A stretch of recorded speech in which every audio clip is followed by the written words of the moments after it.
Hi everyone, I'm Harley Ringheisen.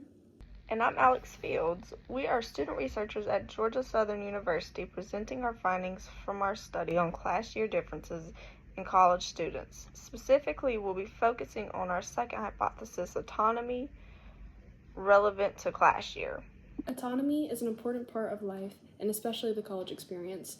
Today we'll be walking through what it is, how it develops, and what our findings suggested about students as they progress through college. We have included the abstract for those who would like to read it.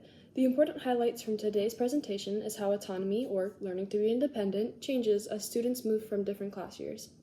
We will also briefly examine how autonomy may be influenced outside of time spent in college, but experience and other external factors. Before discussing the study, it's important to define autonomy. Autonomy is a critical skill we develop in life, especially during the college years. As you're developing and doing things on your own, you're taking responsibility for your life and life's many choices, as well as taking advantage of limited time periods and learning how to organize that time. Simplified for this presentation, autonomy was defined as a student's ability to function independently, regulate their own behavior, and make decisions without relying on others. This includes things like managing time, making academic choices, and thinking responsibly for one's own life. Previous research was mixed. One study suggested that autonomy tends to increase over time in college. This was our Yen study from 2024. He found that juniors and seniors reported higher levels of autonomy compared to first-year students and sophomores. This was likely because students gain experience over time, whether it be academically through school or personally in their lives as they're aging as older adults. This by itself requires students to make more decisions about their time and responsibilities, but as the saying, with time comes experience, meaning they're able to make these decisions more effectively the more they do them. Another research done by Pavel did a study on autonomy levels of students taking online courses versus traditional in-person classes. The study consisted of 88 first and second year undergraduate students ranging from the age of 19 to 23. All participants are students majoring in general medicine. The study was conducted by a questionnaire that consisted of 50 questions that was scaled on a 5-point Likert scale. The results showed that students gained more autonomy in the traditional learning environment than the online courses. A study done by Henry, Morrill, and Scott did research on university students and their perceptions on autonomy as they progress through college.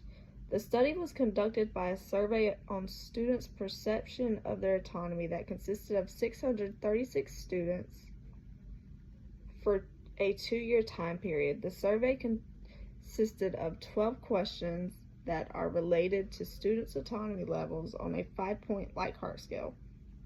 The findings of the study found no significance between autonomy and class level.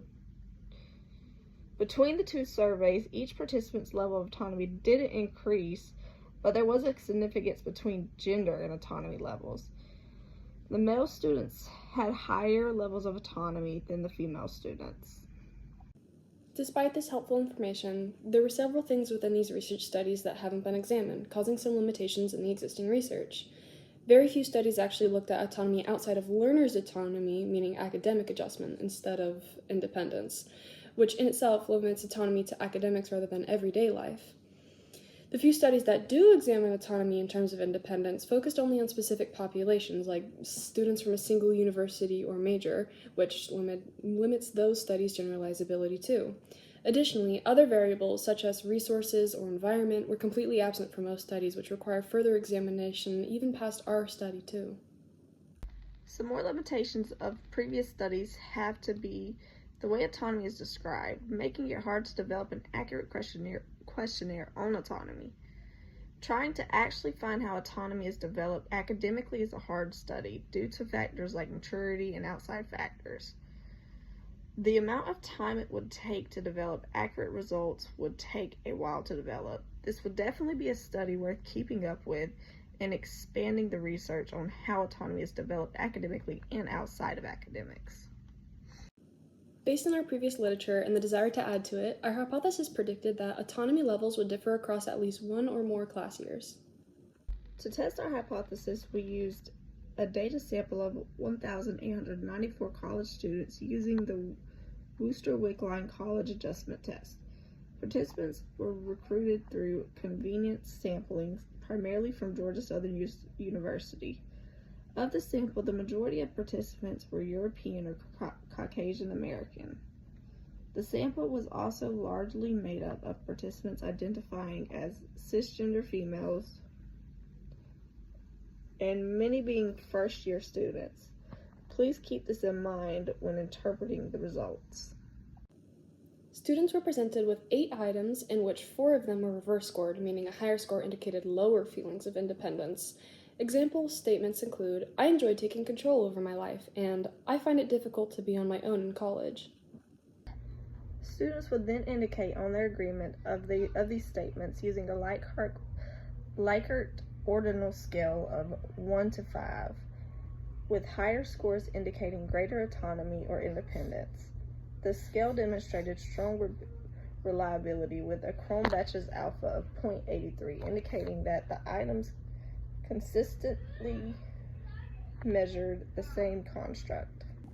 Prior to beginning research, the study was approved by the Institutional Review Board of Human Subjects, or the IRB, at Georgia Southern University Statesboro Office of Research Services and Sponsored Programs on February 8, 2019. This was to ensure ethical research standards were being met. Students were recruited through university emails, flyers, and word of mouth. Consent forms were then issued outlining the purpose of the study, procedures, discomforts, risks, benefits, duration, and confidentiality reminders. Participants were also allowed to drop out or skip questions at any time. Our survey was taken through tenderurl.com and took approximately 20 to 25 minutes to complete. We then used a one-way ANOVA between to analyze whether autonomy differs across the class year setting. Our independent variable was class year and our dependent variable as autonomy.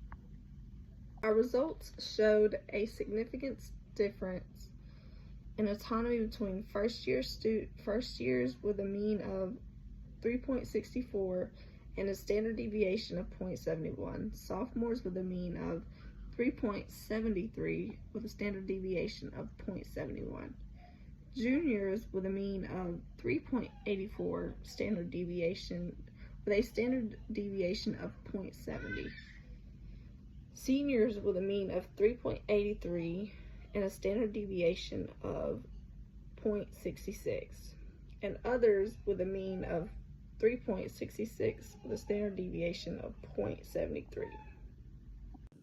The ANOVA results showed a statistically significant difference in autonomy levels across class years, with a p-value of less than 0.001. However, the effect size was small, suggesting that while differences exist, class year alone does not explain autonomy. As shown in this graph, autonomy generally increases as class year increases. First-year students reported the lowest autonomy, while juniors and seniors reported the highest.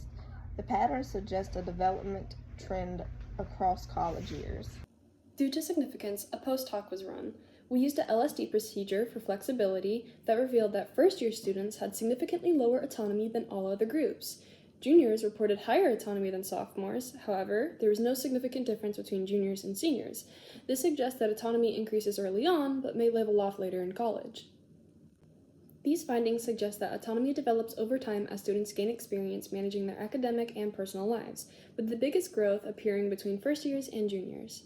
The lack of difference between juniors and seniors suggests that autonomy may level off in later years rather than continuing to increase.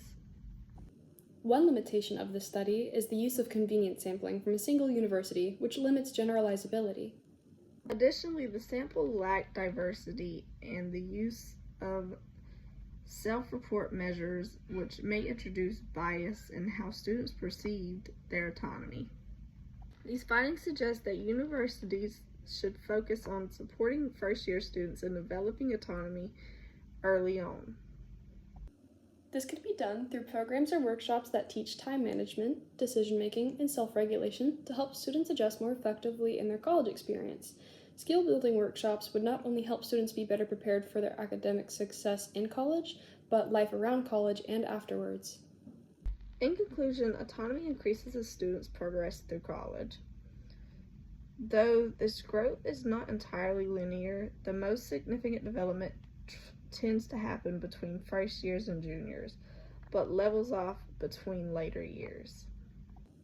Overall, these findings highlight the important role of college in fostering independence and preparing students for adult life.